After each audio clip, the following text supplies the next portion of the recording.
Hello everyone, SirMonkeySuit here, back again with My Hero Academia Season 4. We're on Episode 7, and in the last episode we had a nice little talk, and you know, if you're going by the title, it was an unpleasant talk. But essentially, they got a bunch of different heroes together, and these sort of, you know, like the students, like, you know, Deku was obviously there, Ochako, Sue, Kirishima, all as a sort of like team up to basically go through what's going on with the Shihei Saikai and overhaul and things like that, and every sort of, you know, basically the evidence that they have so far regarding the whole situation, and we got some pretty devastating facts, like, you know, using Eri to make the bullets and stuff like that. You know, we got basically the gist of what Overhaul can do with his quirk, which is disassemble and reassemble. So it's not just disassembling things, it's reassembling as well, which obviously, you know, they were talking about how the Reservoir Dogs group or whatever, like, had like their cavities, like, you know, like readjusted and like, you know, basically back to normal and all of that. So that explains all of that. We got some information on Nighteye about his foresight and what the limits are and stuff regarding that. And yeah, it was a very sort of, this is a great example of why this show is so good, because the episodes where you could, like, you know, not much happens, you're still invested in, because I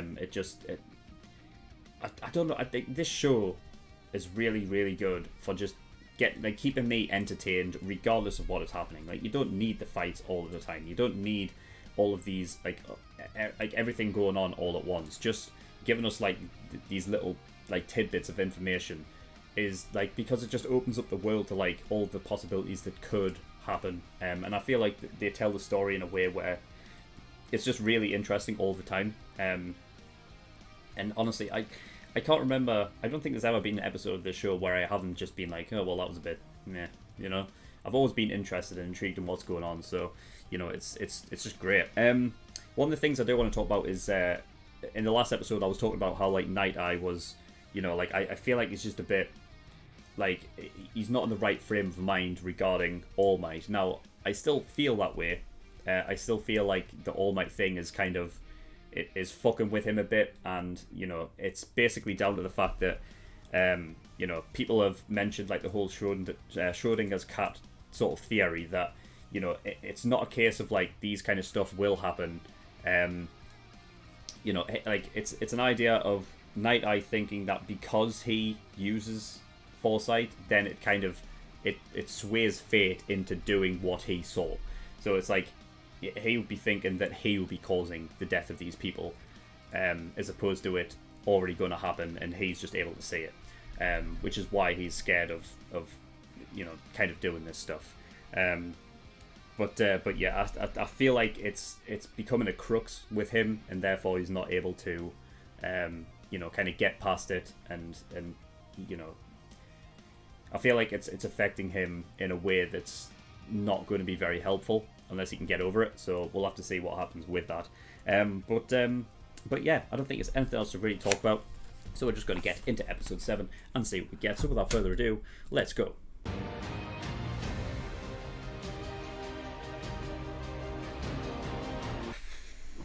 Okay, episode 7, and that is the first big cliffhanger of the episode, of the season, I should say, not the episode. Kind of a cliffhanger within an episode. I suppose you can have one like halfway through, but nah, whatever. Oh shit. Oh no. It's like, it's such like a, I'm so on the fence. It's like, it's so great, like, just having the, nah, I'm not gonna complain. You've got to have these, like, you got to have the episode before, like, setting it up for the shit to go down, and it's just one of those. So fucking hell, I'm excited for next week. Oh god. Okay, so where do we start? I'll just go from top to bottom. So the very beginning, we had a bunch of the, obviously the different heroes. I guess they call themselves the minor heroes, like, not really like in the top 10 or anything like that, just, you know, everyday heroes that do their thing. And they went, obviously, like, all around Japan to the places that were, you know, listed that Nighteye wanted them to check. At the end, it just didn't mean anything, really, because Nighteye ended up, you know, finding out via the one dude who I'm going to call the caretaker because I don't think we've got a name for him yet. So yeah, basically all that was pretty much pointless. But I think now I don't know if they'll ever like kind of come back to it, but I think that kind of cements my theory of Nighteye being a bit too overly cautious kind of thing, you know. I said last week that was my thing with Nighteye. I think because of the whole thing with All Might, that it's affected him in such a way that he's a bit overly cautious about everything, so he'll overdo everything, even though it might not even be needed. Now, I guess it would have been a different story if they got some connection out of, you know, going to the very north of Japan and finding out something there, but I think I don't understand any other reason to kind of show us that happening other than to highlight the fact that I think Nighteye is too, you know, he's a bit overly cautious with everything. So, but regardless, we got to see Rock Lock, which I believe his power is to lock things in place, and that's what it means. You know, he has those like sort of padlock things, is like his earrings. You know, last episode you could have tried to guess exactly what his quirk would have been, but you know, like to like unlock things or like anything that he could, but to lock things in place. It's a very cool sort of like out there quirk, and that's a great thing about the show, is that they just keep they're able to sort of surprise you with things that you wouldn't necessarily think of all the time, because I feel like it's so easy with superhero stuff to just get locked into the main stuff of super strength and super speed and you know, invisibility and stuff like that, you know. And that's one of the great things about the show, is just the sheer variety of different quirks and how they use them and stuff, which is just fantastic. So yeah, after that we had Kirishima, Ochako, and Sue. Aizawa was saying that them three could have opted out because they weren't as connected to the rest of them. Like, it was just a thing of they were in work study, and it just so happened that that their sort of associates, you know, like the likes of like Ryukyu and Fat Gum, they were sort of brought in. So of course the work study students were brought in as well, just in case. But because they had no previous knowledge of kind of, you know, everything that was going on, they had the option to opt out. But of course they wouldn't. Of course they wouldn't, because I would be disappointed if they did. But, you know, I just thought I would talk about it anyway. And also the fact that Aizawa told them that the only part of the mission that they have to deal with is the Eri situation. So anything involving Eri getting out, that's the only thing they have to, you know, deal with. If at any point the League of Villains jumps in, then they're out. They have to be pulled out. Now, it's just one of those things where they've tried it before, and I think the reason why I think obviously they're pulling them out is because it's like a sore subject with the League of Villains, because everything with Class 1A has been involved around the League of Villains the whole way through, you know, even with Stain, whereas like it seemed like it could have been on the outset not involved, there was still a connection there because, you know, Stain had interacted with Shigaraki, and they had more no-moves connected with the incident at the same time Stain was doing stuff. So every incident so far has always had the League of Villains within arm's reach, meaning that there is a personal connection there and not just a sort of business thing, which if you go back like the Stain stuff, the whole thing of like it being like a personal grudge thing isn't really supposed to be a thing about heroes. You're supposed to do things for the betterment of others and not for yourself. So yeah, that is an interesting topic that you can sort of get into, and I could have gotten into this like seasons ago, but the idea that being a hero of course would assume that you are doing things for the betterment of others and not personal revenge for the betterment of yourself, yet in this world which Stain wanted to perfect, like, he's talking about heroes that become heroes for monetary gain, which is the betterment of yourself also. So it's interesting, that sort of like dilemma that you have there, where it's like, you know, it's like you shouldn't do things for the betterment of yourself as long as you're helping other people within the actual situation that is at hand. You know, it's an interesting thing, like, and where the line really should be drawn. Like, for example, the thing that happened with Ida and Stain, like, what would have been, like, let's say there was like more of a central, like a sort of a 50-50. You couldn't really tell. Like, it was quite clear that his brother was almost killed and paralyzed because of Stain, and therefore Ida went to Hosu to go chase him down. But by getting rid of him, you know, like, if Ida had been in a work study at this time, and it wasn't just an internship like thing that they were doing, if he had his license and everything, would it have been fine then? You know, like, the only reason why they kind of really stuck on it, and they had the whole like, oh well, the law thing, you can't really be doing things for personal revenge, and you know, like, you know, going out on your own and stuff. It would have been different if he had his license, I think. And I think that's where the sort of the law within the, but then, you know, it makes sense within the world because it's still kind of relatively new, and they're still figuring out like the little tweaks to deal with, like, you know, government and laws versus having, like, you know, been with all of these, you know, quirks and powers and stuff. So I suppose, you know, it makes sense in hindsight, but it's an interesting topic anyway to get up. And, you know, speaking of Ida, I love, you know, and the Stain thing, because it just brings it back, really. You know, there's a lot of, in this episode, like, going back to that stage in My Hero Academia, like that arc, the Stain arc. You know, you had Ida there, which, you know, did the opposite for when Deku was basically saying, like, you know, if you need anyone to talk to, like, you know, we're friends, aren't we? Like, I'm here. And Ida, like, you know, offering the, you know, his sort of services, like, you can talk to me, we're friends, you know, and giving it back. But, you know, I also like, because I'm not going to leave out Todoroki, I like the fact that Todoroki was there as well, because it just, again, it puts it back to that Stain arc thing.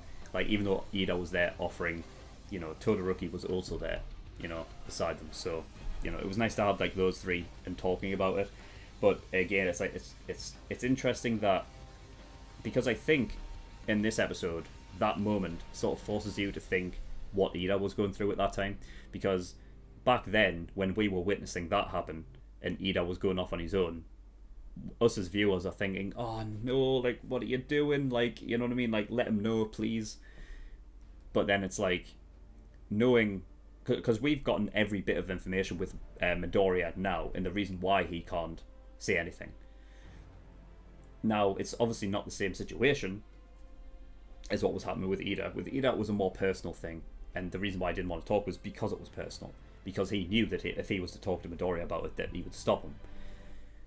You know, Ida wanted to do this on his own, and he wanted to make sure no one was, you know, around. And I get that there was a lot of, you know, like a sort of like a villainous sort of kind of aura around Ida surrounding that period.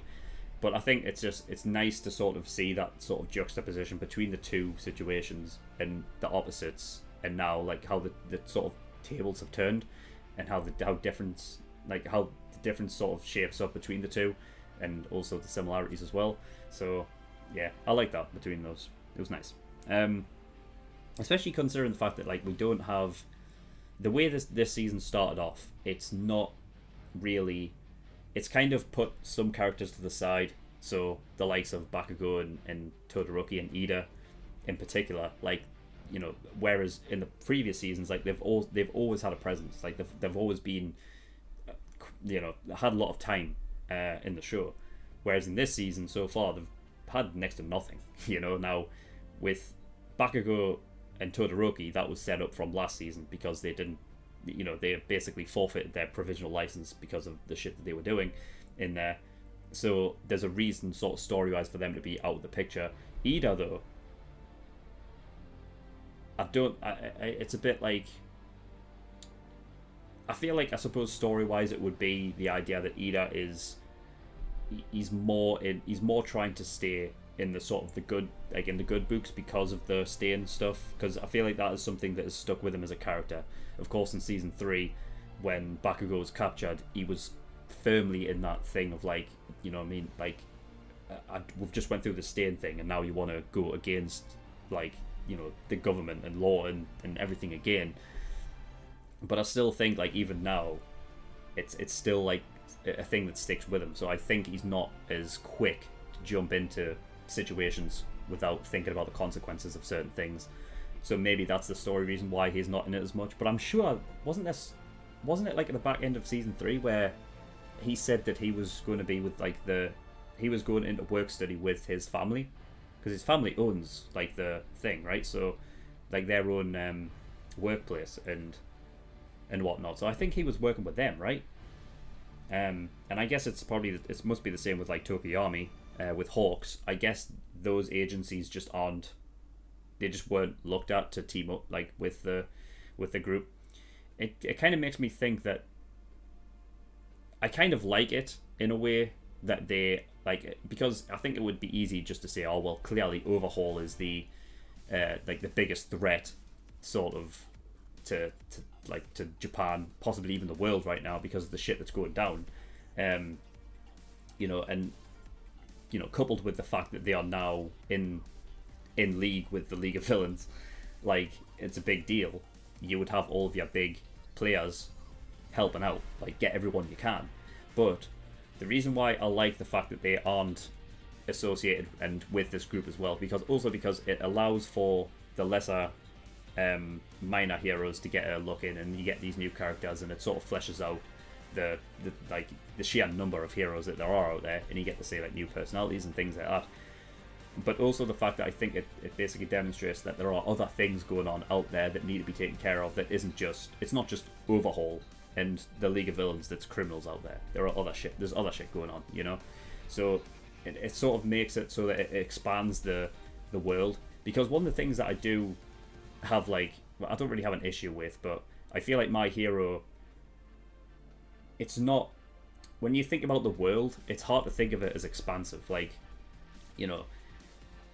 I mean, it might not be a great comparison, but, like, the likes of Attack on Titan, they build the world so big. Like, they do scale, like, Attack on Titan scale, and the way they show scale is unbelievable. Like, it feels massive, it feels huge, whereas My Hero doesn't, because I feel like it feels so compact within, like, a bubble of this is only what's happening, and they don't really tell us a lot of what's going on the outside.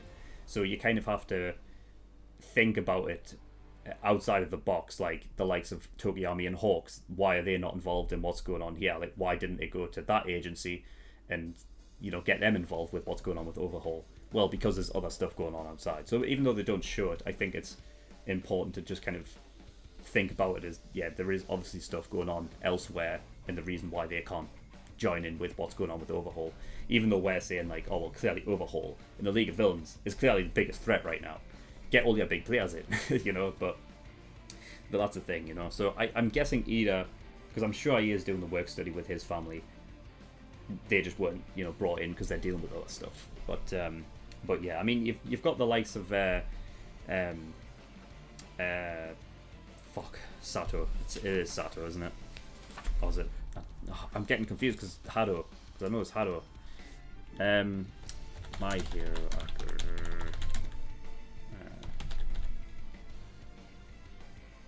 Sato. Isn't it Sato, is it? No, Sato. Yeah, Sato was there. What's the tape guy? Why can't I remember the tape guy's name? Oh, anyway, right. You get what I mean. Anyway, them lot, right? They're talking about. They're already talking about, like, how the likes of Deku, Kirishima, Ochako, and Sue are already, like, they're kind of getting an idea. So you've got to think at some point they are going to figure out that something's going down, because it tends to happen a lot. Like, going back to the Stain stuff, they felt between Deku, Ida, and Todoroki that shit was kind of going down, and then later on you had Aizawa when they built the dorms and stuff, and he was talking to the whole class. He was like, Midoriya, Todoroki, Ida, you guys know this more than anybody. Eventually, I think the class is going to catch on and feel like shit is, there's clearly some serious shit going down, But yeah, I mean that's that. What else? So yeah, we had Nighteye who used foresight on the caretaker. Yeah, that was great. I mean, the caretaker dude is, you could say that he's carefree. Like, he doesn't really think a lot. I mean, from the little that we've seen him, he's thinking too much about himself and like the consequences of if he fucks up. So therefore, he's not actually thinking smartly and thinking, who is this guy that's literally just walked up on me? Surely Night-Eye's got to be pretty like prevalent in the world of heroes, and yet this guy doesn't know. And if he does know, he didn't do a very good job, figuring it out. So, but he was able to do that. And then yeah. So from then on, they got all the evidence that they needed to go get Eri. They got the warrant on the place where she was being held.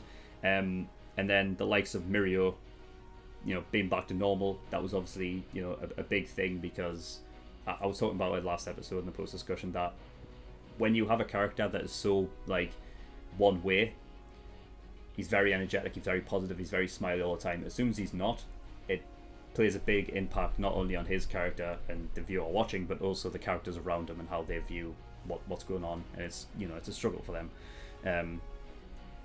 So it's nice to see Mirio back to normal, because now they can actually, and not just Mirio as well, but Deku, Kirishima, Ochako, and Sue, knowing what they know, just waiting for the call to like come on, like, you know what I mean? I'm getting anxious, because you wouldn't be able to study at all. You wouldn't be able to focus. That's the only thing that will be on your mind. And it's clear that that's what they've been having. So it's nice to like sort of have that sort of weight off the chest. Right now we can actually do something. So that's good. Nighteye. The quote where he says, "Change the effect the past has on you," and I said during the reaction, like, that's something that I feel like Nighteye could heed himself. Like he could heed those words, and because he's talking to Mirio as if like, it's like, you need to be the best of us in a way, and of course he says it that way because he wants Mirio to be the one to like to carry on what All Might was doing and be the next one. So it makes sense that that's what he's grooming Mirio for. But it's interesting the fact that, because in his mind he is so focused on everything that happened with All Might and how that is affecting him mentally, but also the rest of his focus is on Mirio and basically lifting him up to that point. So he never has time to look at things himself and just be like, heed those words yourself, mate, because he says, change the you can change the effect the past has on you, because he was saying it in opposite to, I don't know if I can change the future, but you can change the effect the past has on you. Now, for the past few episodes, I've been saying, like, I feel like Nighteye has, that is affecting him, the past. Knowing what he knows with All Might, the past is clearly affecting him. So it's something I feel like he could heed. But I just wrote that down just to say that. But yeah, I wrote down this is a big deal for Kirishima, Ochako, and Sue as well, because this is like, I mean, they've, you had the Kirishima episode a couple episodes ago, and you had Ochako and Sue facing off against the Giants and whatnot and having that whole thing. But this is like a big deal.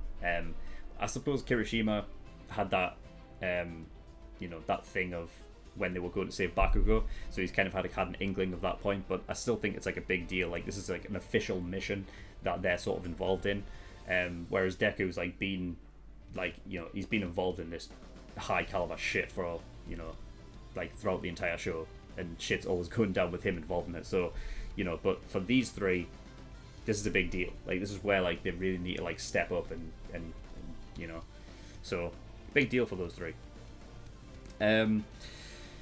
Gran Torino, he's not there because he's seeing to the League of Villains with Tsukuyoshi, right? And yeah, so I guess, I don't know if it's just a fact of just keeping an eye on them, seeing what they're doing, making sure that they don't cross paths with what's going on with Overhaul and everything right now. Maybe like just keeping them apart or whatever. I love the idea of the MREs for Sun Eater, like rations of like made from different thingies of food and stuff like that, because it's so simple. It's just a great idea though, because the way his quirk works, like it's like just having access to like an armory, like oh, I'll take this gun, I'll take this weapon, I'll take this. By having like all of this food, the last thing that he eats, he can gain access to. It's such a great idea. It's no wonder that because I really like Sun Eater's costume. I really like it. But I noticed in this episode, I didn't really notice it in episode 5, that he has like loads of different almost like ammunition pouches, and I imagine like he has like all these pouches of different like food items that he can eat, so he can have access to different stuff. So that's really cool. I really like Sun Eater's quirk. Like it's so great. It's fantastic. I wonder as well, like, how is he able to control them in a way? Like, for instance, if he had, I don't know, what has 2 different, like 4, right? So like, I mean, you wouldn't eat a wolf, would you? I mean, I guess you could, but for instance, if you were to, right, what would you get? Would you get like, would he be able to get fangs or claws, or would he be able to choose which one he wanted? Do you get what I mean? Like, if he eats something that has like, and he has access to like 2 different things, would he be able to choose between the 2, or would it just be a random thing that he gets? Because the thing about this show is that when they talk about the quirks, and they introduce them and stuff, generally they'll talk about the limitations of the quirk and what they can and can't do eventually. And I wonder if that'll probably be it. Like, he doesn't have a choice of what comes out from what he eats, but he gets it anyway. It would just be interesting to know that at some point. But yeah, hopefully we'll see. But yeah, I really like Sun Eater's quirk. It's great. We had Overhaul's father, who is in bad condition right now, which is the first thing we've seen. And he's basically, I guess he left him there because he said it was about to get loud and that he was sorry. So clearly he loves his dad. But I guess he couldn't really do anything. I don't think he could get him out of there. Didn't have time to, really. So yeah, it'd be interesting to see what's going on with that. Which I'd imagine we'll get more on that later. We had Ryukyu, who transformed into a dragon. So the guy who said that the dragoon thing is essentially just a dragon thing, you're right. Yes. So that is basically what it is. She's able to just transform into a dragon. Just cool. And yeah, and then after that was the credits. In the ending sort of scene, Eri's drawing like a picture, and her mother looks like what her mother looked like from behind, I suppose, in the ending. And the father, which I believe is what she was drawing there, had glasses. Now, this is very dependent. Like, I'm of the opinion that Eri is like Overhaul is not Eri's father. I don't think that is the case. But if that was the case, then I feel like that is what Chisaki looked like beforehand, because obviously he can disassemble and reassemble. If he could reassemble like his own body to be sort of perfect, then if he had to have glasses before that, he could reassemble his eyes into 20/20 vision. The only thing is that Eri clearly remembers her father wearing glasses, and Chisaki would have had his quirk way before he would have given birth. He wouldn't have given birth, but he would have, fathered a child. So why would he have needed glasses at that point? I don't know. I don't think so. But I think that Overhaul possibly would have killed the mother and father and then grabbed her because of what her quirk was. Or if the mother and father was somehow connected to the mafia in some way. Something like that, anyway. And yeah, the last thing is that Chisaki Overhaul was talking to the Chronostasis dude. Asked him to say they attacked on their own and then make that the story. And then Chronostasis said the 8... I didn't write it down. Like the 8... Was it the 8 bullets? It was something like that. Like the 8 bullets of the Sheikh Asaikai or something like that. Sorry, I didn't get it... I didn't write it down. But it was something like that. So that makes me think that Chisaki thinks they are expendable. Is that what I'm getting from that? Because when he's saying they attacked on their own, when he immediately said it, I didn't think he was talking about his own people, but I guess it was. So it makes me wonder if they know that they are expendable themselves. If that's the case, I don't know why that chronostasis guy would be like so on board with helping, because surely he would be thinking in his head, maybe I'm expendable. If that's what he's thinking, like, they attacked on their own, make that the story.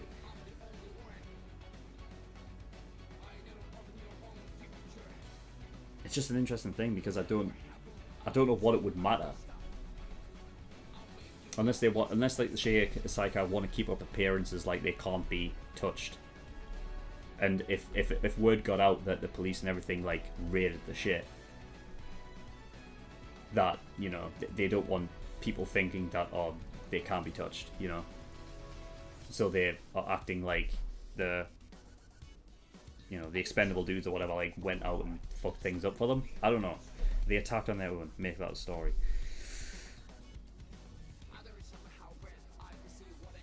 I'm gonna have to look in on that, and when I'm editing the footage for the video, I'm sure I'll fucking go up with something. But as of right now, I don't have anything. But yeah, that was all I've got. So fantastic episode, and I can't wait for the next one, because obviously this episode was just like setting up shit shit to go down. So I can't wait. But yeah, that is all I've got. So thank you everyone for watching. If you do want to watch this episode in full length, then you can do by going over to my Patreon page and becoming a full length tier patron. It's $10 a month for that. And yeah, so enjoy that if you do want to.